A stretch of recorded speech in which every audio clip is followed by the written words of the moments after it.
मखसूस नशस्तों से मुतालिक इलेक्शन कमीशन ऑफ पाकिस्तान की वजाहत की दरख्वास्त ताखीरी हरबा करार। 12 जुलाई के फैसले में कोई इबहम नहीं। सुप्रीम कोर्ट ऑफ पाकिस्तान के 8 रुकनी बेंच ने वजाहत जारी कर दी। वजीर आजम ने वफाकी काबीना का खुसूसी इजलास कल तलब कर लिया। इन्हीं पैकेज की मंजूरी ली जाएगी। कल आईनी तरमीम का बिल भी पेश किए जाने का इम्कान।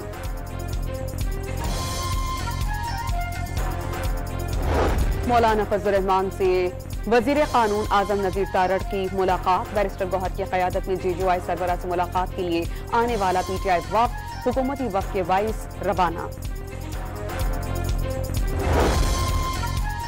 सिंध काबीना का सूबे में पैदाइश के इंदराज की सहूलत मुफ्त फराहम करने का फैसला। ममनुआ मुनशियात से मुंसलिक फसलों की काश्त पर 7 साल कैद और 5 लाख रुपए जुर्माना आयद करने की मंजूरी। शिकारपुर में डकैती मज़ाहमत पर शहरी क़ातल लवाहिकीन ने कौमी शाहरा पर धरना दे दिया।